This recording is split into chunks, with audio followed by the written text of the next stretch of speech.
Good morning. Please rise as you are willing and able to join us in our spirit music, number 95, There Is More Love Somewhere.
During a public lecture in Kalamazoo, Robert Ingersoll said, "People's Church is the grandest thing in your state, if not the United States.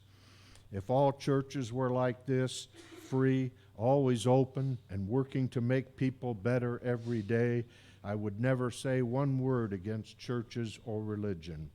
If there were a similar church near my home, I would join it if its members would permit me."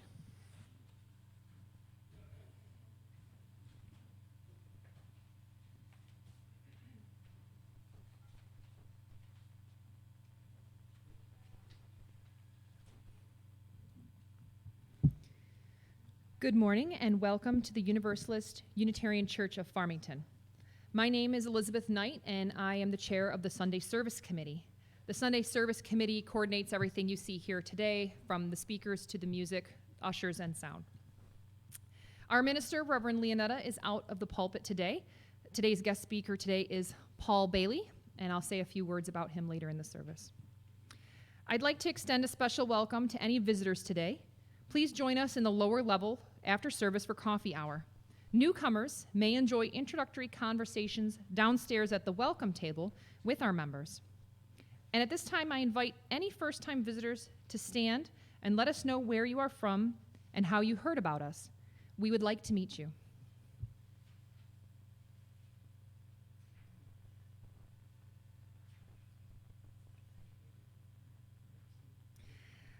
During the service, we have supervised nursery for babies and toddlers and religious education classes for children and youth.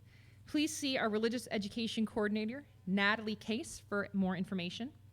And should you need to leave the service for any reason, there are 2 other locations in the building where the service is broadcast. An usher can direct you.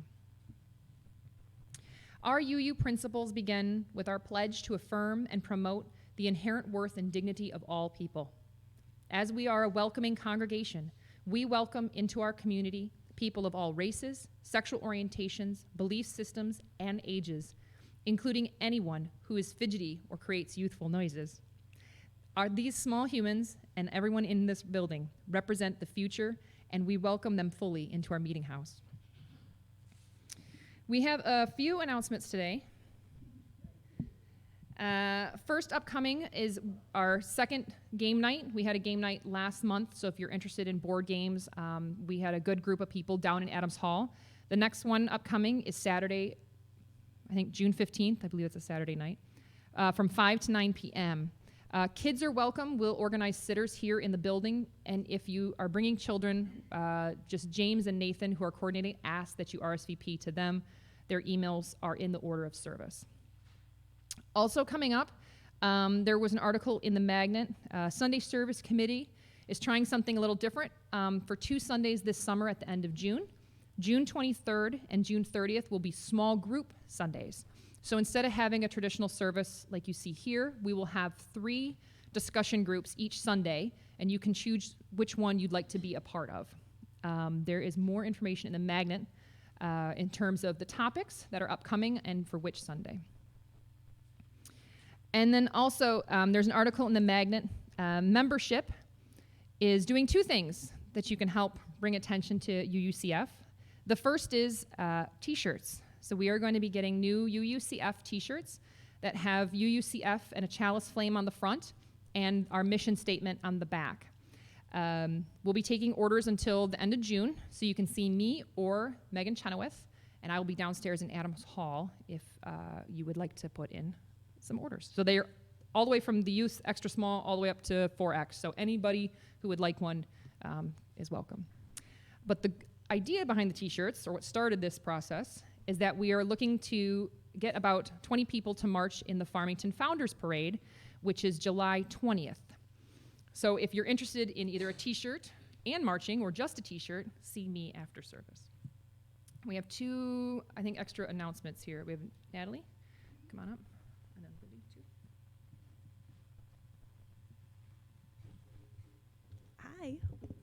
Hi. So a couple things. One is that we got our boat that we're going to put plant our garden in this summer, and we're actually going to plant it right here in the middle of this V, so you can see it from these windows as well as the RE wing. We painted it a nice bright blue color, so it's going to be fun. What we're planning on doing is doing a layer of plastic bottles and then sand and then topsoil. So if next week you could bring a bunch of plastic bottles with you, whatever plastic bottles you use during the week, that would be very helpful. And then as far as volunteers for the summer goes, if you feel like doing some gardening and playing outside with us, let me know. And I do need 1 volunteer for the nursery every Sunday. I want to keep the nursery open for our littlest ones, just in case they're not ready to go play outside.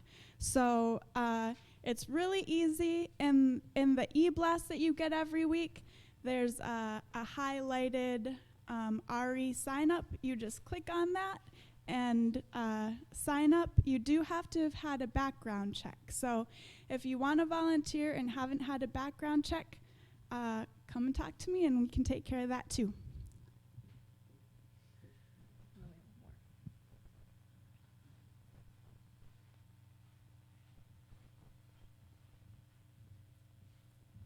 Hi, I'm Libby Berger, and I'm representing the RE Committee and the Social Justice Committee right now. And I wanted to let you know where we are on the bottle cap project. We are now at 281 pounds of caps, which is almost to our goal of 300. They said we have to have 250, but we want a cushion. And you guys have not slowed down in the ones you're bringing. Because of that, we're going to go ahead and get another bench. And this one will be for Freedom House, for our friends at Freedom House. So keep bringing all of the bottle caps. We will Anybody who wants to help sort them, just let me know. Lucas is helping this morning. So thank you all for how well you have adopted this program as your own. Bye.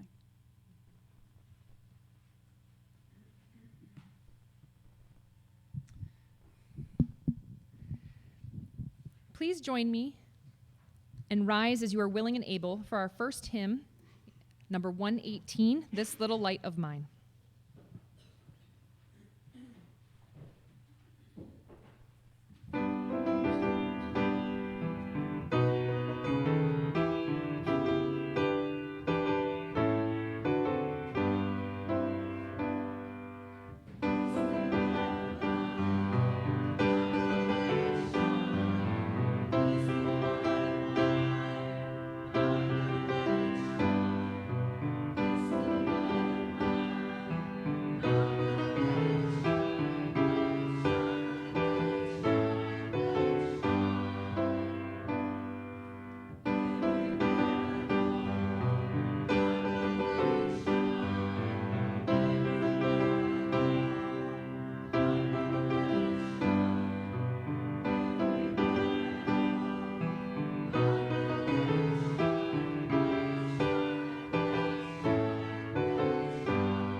Please join me in reading the litany in your order of service on page 3. From the busyness of every day, we gather once a week to remember who we are, to dream of who we might become. We travel this road together. As companions on this journey, we share the milestones we meet along the way. Individual moments of joy and sorrow become shared moments of comfort and celebration. We travel this road together. We share this journey across differences of belief and opinion because we value diversity and because we care for one another. We travel this road together. Today, as we take the next step, let us notice our fellow travelers, the burdens that they carry, the songs that inspire their hearts. We travel this road together. As we gather in beloved community, let us open the holy havens of our hearts. Let us share the sacred places of our souls, for we are pilgrims who share a common path. We travel this road together.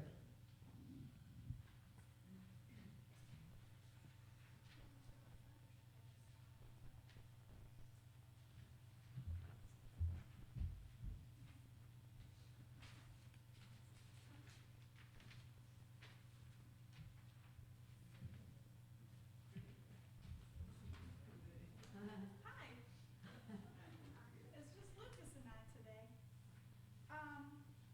So I brought a picture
in that time, there were actually, it sounds strange now, but there were actually a lot of people that believed that people were born full of sin.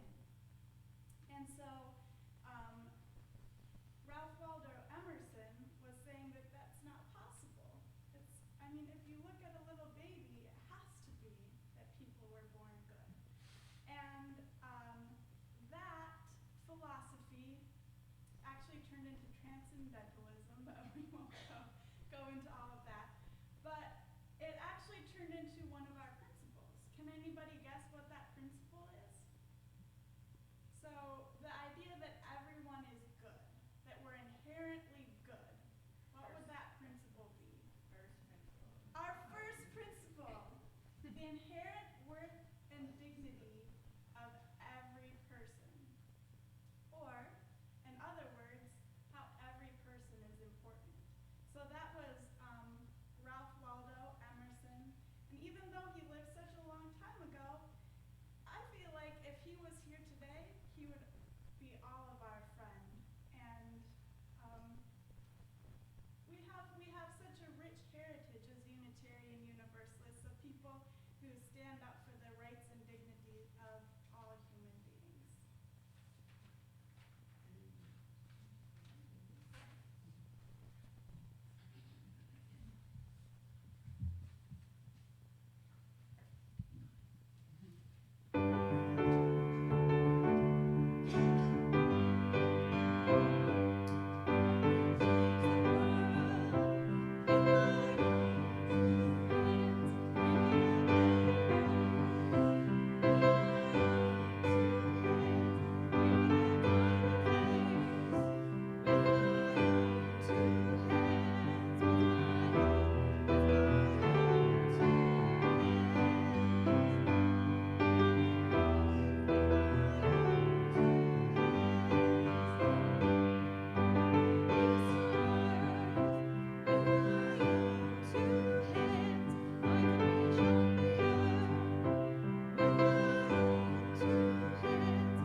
For those of you that might be interested in transcendentalism, that is one of the topics that Reverend Leonetta is covering next week.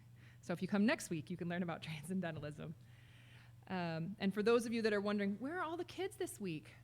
A lot of our young families are celebrating this weekend at Camp Dearborn, which is one of our annual events. So they're all packing up from their rainy weekend, I'm sure, right now.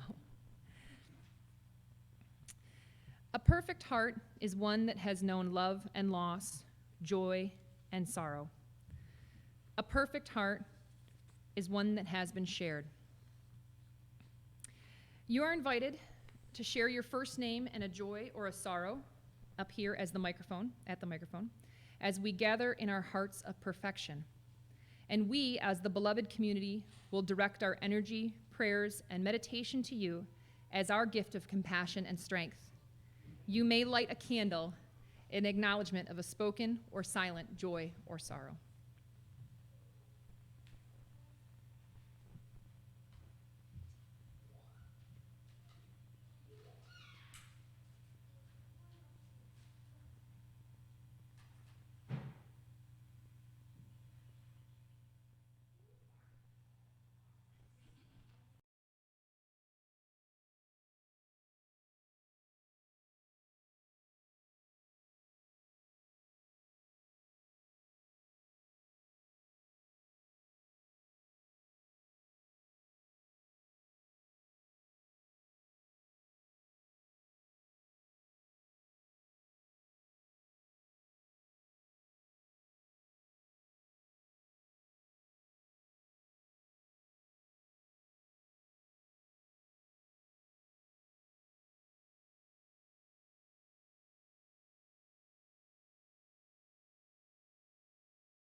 Please join me now in reading our unison words of offering on page 4.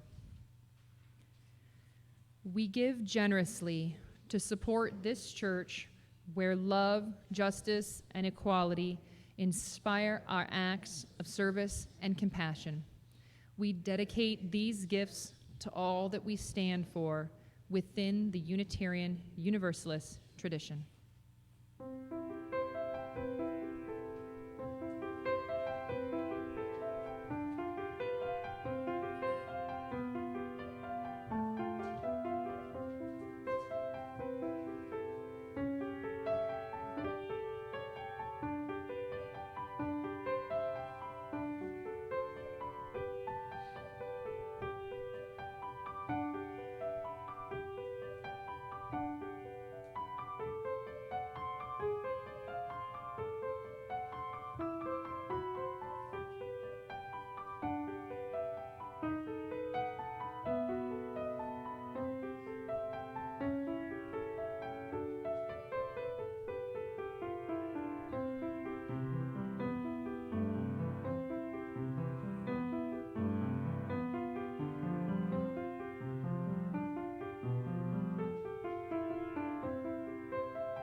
It was not so long ago that our only accounts of recent church history were so preoccupied with the male personnel and their perspective that one would have thought that women, whose numbers accounted for most of the active membership, never existed or made a difference worth mentioning. During the 19th century, the church's female majority feminized not only corporate worship and congregational life, but the character of the pastoral office from which their sex was barred. The Iowa Sisterhood documents the struggles of a courageous group of 19th century women to find a place in the Unitarian Church. They left the security of their homes, enduring great hardships to serve congregations on the western frontier. The names of these ministers, Florence Buck, Caroline Bartlett Crane, Eleanor Gordon, Marion Murdoch, among others, are little known today. However, their questioning of traditional church roles led to the creation of a domestic ministry whose scope extended far beyond the pulpit to suffrage, social settlements, and the peace movement. But because they were women, they failed to gain institutional acceptance. My hero Robert Ingersoll said, "Nearly every religion has accounted for all the devilment in this world by the crime of woman." What a gallant thing that is, and if true, I had rather live with the woman I love in a world full of trouble than to live in heaven with nobody but men.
Today we want to welcome Paul Bailey to the pulpit. He's a longtime member of UUCF. I personally enjoy Paul's presentations because as a younger member to the congregation, I find it valuable to learn about all of the people in our shared Unitarian and Universalist history that have been living our principles long from before and well into the future, and what we can carry from that today. Paul himself enjoys the men's lunches.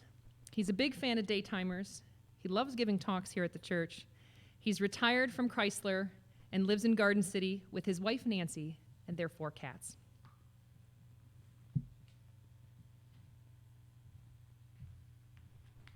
Thank you very much. I'd like to thank the Sunday Services Committee for the opportunity to speak today. It is indeed an honor. This morning, I'd like to tell you about the most productive career ever to unfold in Kalamazoo, Caroline Bartlett Crane. She was born August 17, 1858, to Lorenzo and Julia Brown Bartlett in Hudson, Wisconsin. When a young girl, Carrie rebelled against the religion she learned, having never been able to think that a God worth caring about could inflict pain as arbitrarily as the Orthodox Church suggested. She refused to swallow the teaching that unbaptized babies were sent to hell, and that Jesus had been involved in anything as impossible as the resurrection. She had agonized over the crucifixion, never could see what good it did, and rejected it wholesale along with the atonement. Carrie had resigned herself to being damned, but after hearing Unitarian minister Oscar Clute preach a sermon on the evolution of religion, her fears were dissolved. From that moment on, she wanted to be a Unitarian minister, but her father told her to drop that idea without further discussion. Carrie's father went to Carthage College, Lutheran, in Illinois in 1876 and convinced the administrators to admit her. The college only admitted women to a less rigorous curriculum. Upon admission, she challenged the school's academic program. She told the president of the college that she needed to take Greek because it would assist her later in seminary.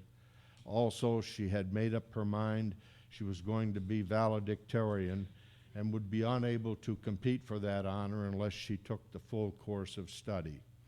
She persisted and was allowed to take the classical course. She completed the 4-year course in 3 years, valedictorian. She could not attend Meadville Theological Seminary as scholarships for women were not available, and her father refused to assist. She worked for a year as a school principal in Montrose, Iowa. She then became a reporter with the Chicago Telegraph. In 1883, she moved with her parents to St. Paul, where she contributed freelance articles to the Pioneer Press. She also reported on trials, fires, and politics for the Minneapolis Tribune, 1883 to 85. Capping her newspaper career, she worked as a city editor for the Morning Times of Oshkosh, Wisconsin, 1885 to 86. She was the first woman editor in the country. When she left Oshkosh, she spent 8 months living in the Dakotas with her widowed father. With his blessing, she reflected on theological issues and wrote sermons which she sent to Oscar Clute and other minister friends to critique. In the 1880s, ordination of Unitarian women ministers was strictly a Western phenomenon. In the East, the American Unitarian Association leaders believed that women belonged in the church kitchen or in Sunday school instead of in the pulpit. They deemed women unfit for high church positions that demanded business skills. Church officials in the East believed that if women were allowed to serve there, they would displace qualified men. Also in the 1880s, a controversy called the Western issue embroiled liberal and conservative Unitarians. Would the church remain theistic in the traditional Christian sense, or would it reject the necessity of any creed and accept only freedom, truth, and right living as the basis for religion? The Eastern establishment, the American Unitarian Association, supported the theistic position. At a meeting of the Western Unitarian Conference in Cincinnati in 1906, however, the liberal secularists won the doctrinal war, stating that there would be no theistic dogmatic test for membership. Carey was part of what was called the Iowa Sisterhood. The Reverend Victoria Safford of White Bear UU Church, Matomidi, Minnesota, said this on May 11, 2008. I think of Marion Murdoch, Florence Buck, Mary Safford, Eleanor Gordon, Caroline Bartlett Crane, Estella Padgram, and others. These were the women of the Iowa Sisterhood, a circle of young women ministers who between 1860 and 1930 founded dozens of Unitarian churches in Iowa, Illinois, and Michigan. These women argued their way into theological school, found churches to ordain them, and quickly learned that the Unitarian establishment had no interest in settling them in prestigious Eastern pulpits, so they came west and built their own.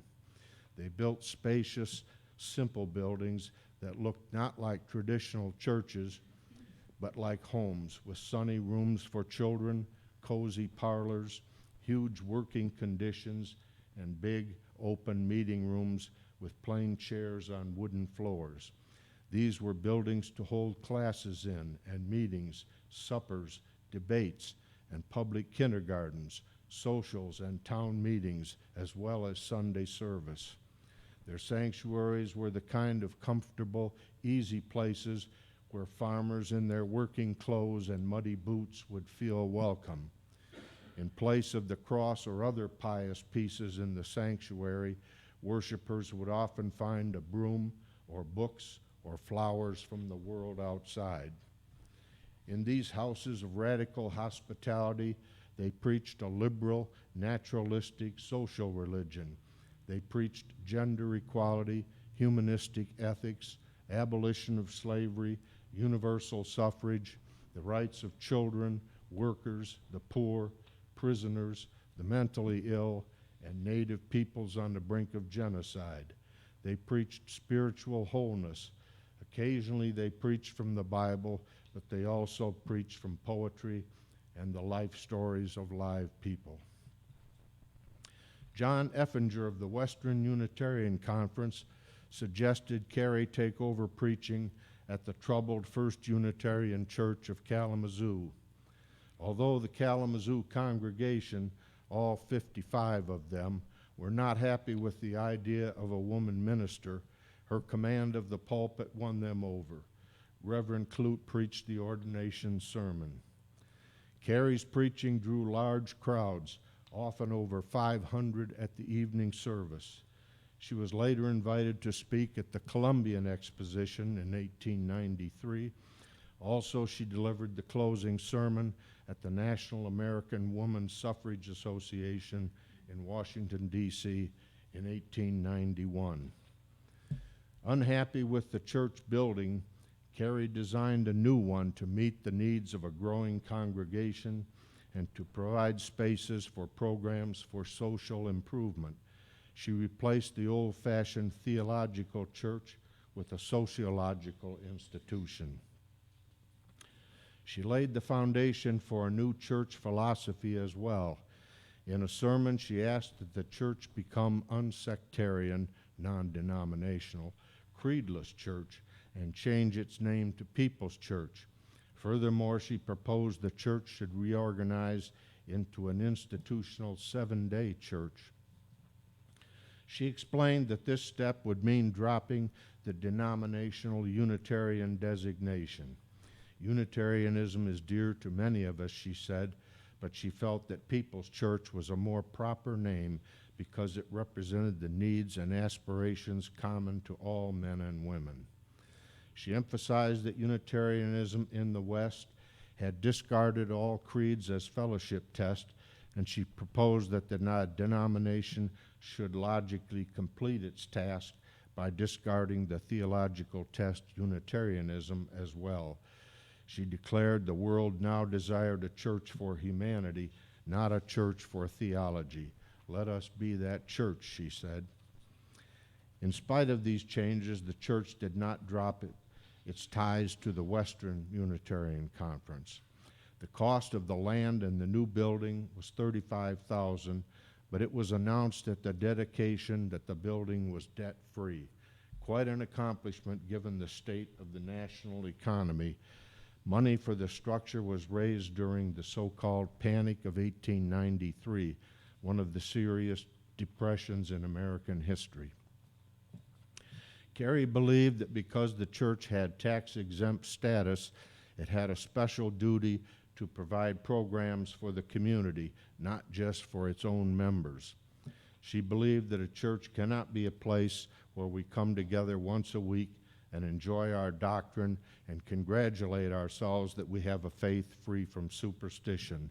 We must do something for others, and the more we do for others, in the end, we shall find we have done for ourselves.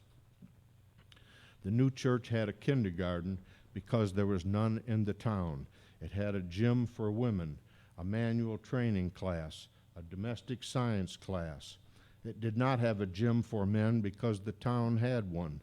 The church was not starting a rival institution, it was filling the people's needs. In time, Kalamazoo awakened to the fact that kindergartens, cooking class, and manual training are excellent things and started to incorporate them in its public schools. Then People's Church closed its classes in those branches. As there was no good, wholesome dining room for working women, the church converted its basement into a restaurant where good dinners were served at a cost of 10 cents. Carey also started a Frederick Douglass Club for African Americans.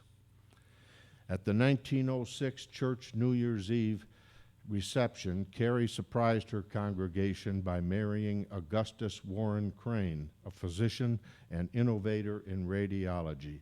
She was 38, he 28. Dr. Crane supported her work.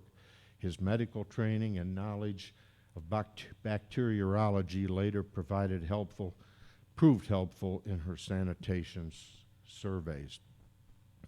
Dr. Crane had been valedictorian of his medical class at the University of Michigan.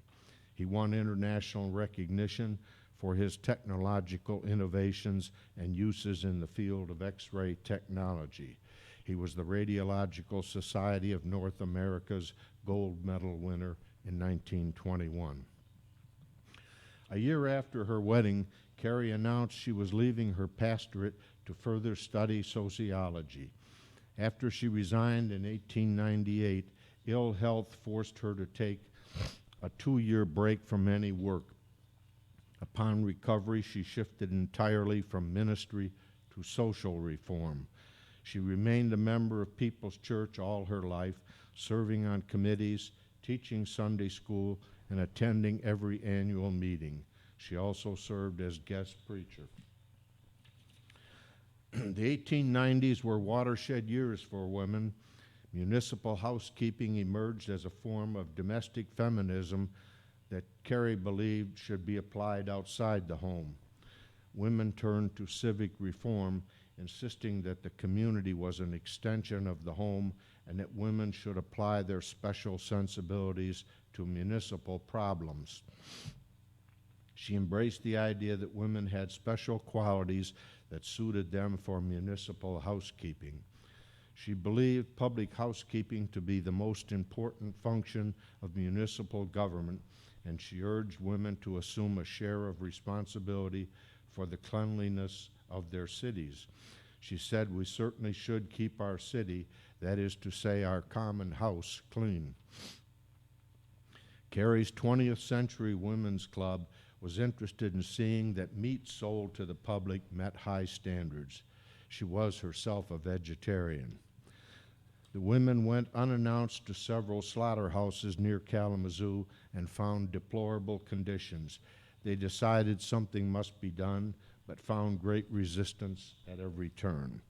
Carrie visited other communities to see slaughterhouse conditions there. Most were deplorable. She read everything she could get her hands on, sent for information from all of the states as well as many countries. By the time the Michigan legislature was ready to meet, she knew the meat laws in nearly every country on earth and every state in the Union. She worked with the legislature until she got her bill to regulate sanitary conditions in meat processing plants and dairies passed in 1903. The new law was a model for the nation. Carrie founded the Women's Civic Improvement League, served as a consultant to the federal government's Packing House Commission, worked to devise pure food laws, and chaired the Michigan Women's Committee on the U.S. Council of National Defense during World War I. As head of the Michigan Division of the Council on National Defense, she was able to get 900,000 Michigan women to volunteer, the most in the country.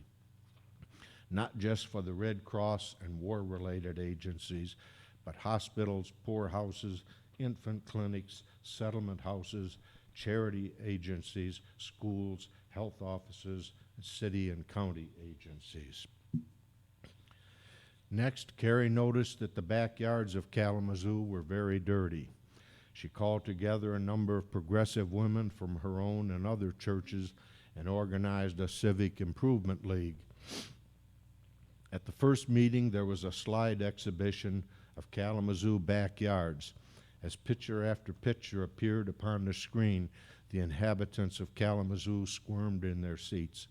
Mrs. Crane was merciful and tactful enough to suppress names and localities. Every owner of a yard that was shown made up their mind instantly that no one should ever recognize that yard as theirs.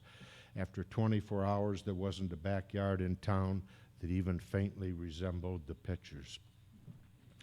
Next, Carrie noticed that the streets of the city were woefully dirty.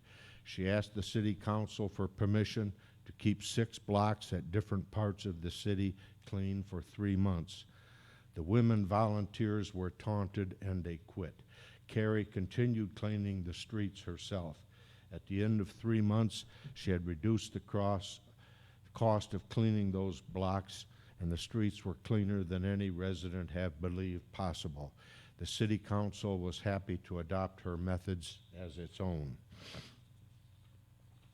Mrs. Crane saw another city weakness in the administration of charity.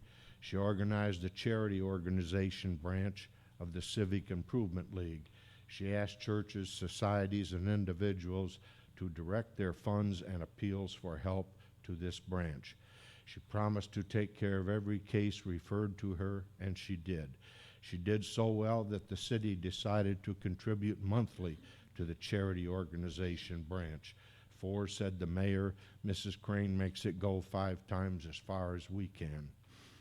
Carrie felt that poor people must be taught to save. She arranged with a local savings bank for the acceptance of small accounts from 1 cent upward.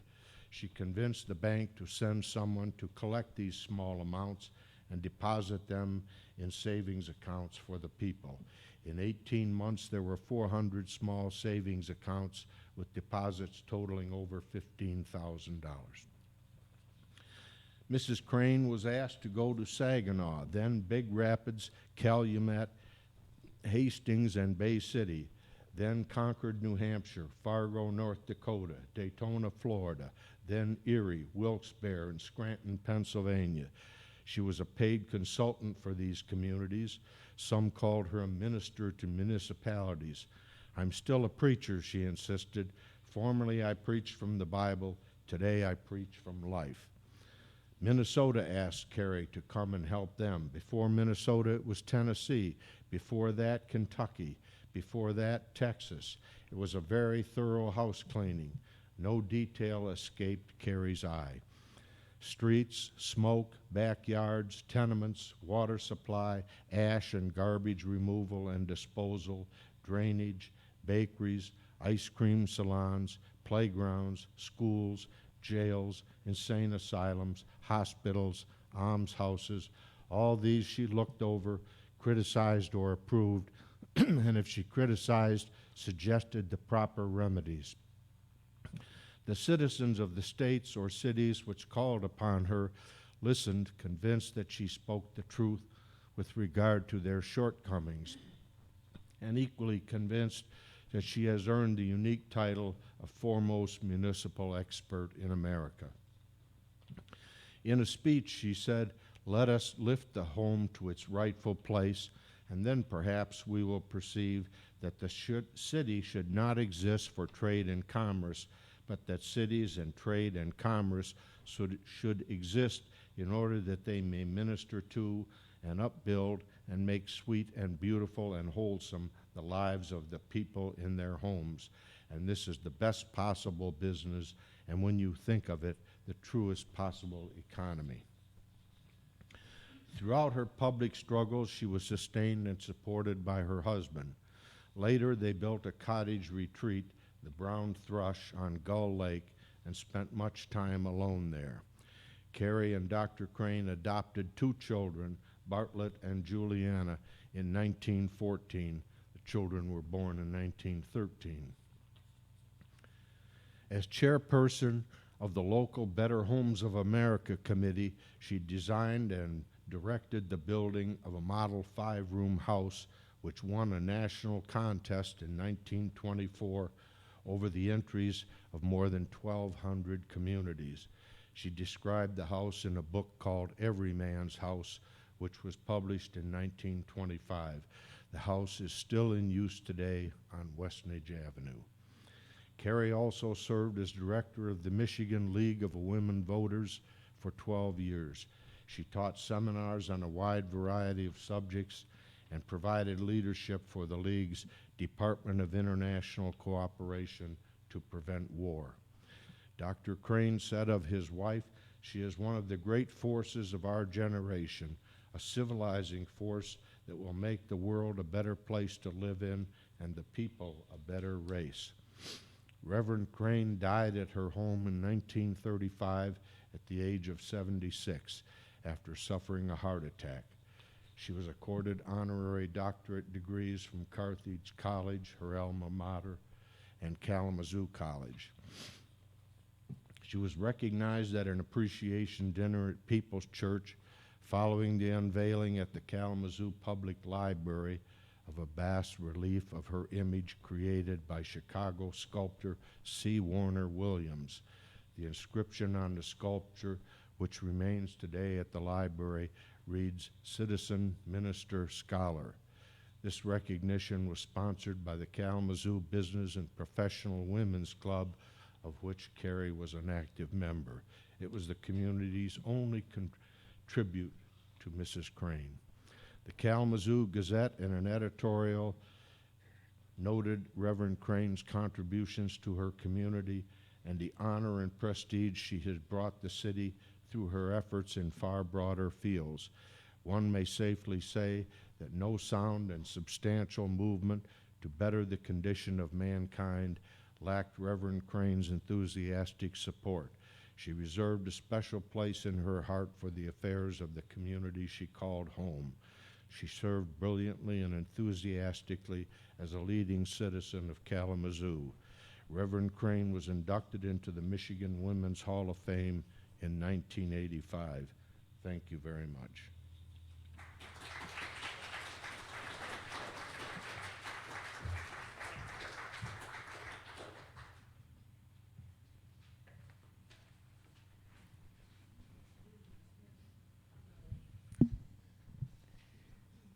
Please rise as you are willing and able and join us in our last hymn, number 21, "For the Beauty of the Earth."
Few women in American history contributed as much in so many ways to their nation, state, and local communities as Reverend Caroline Bartlett Crane. May it be so.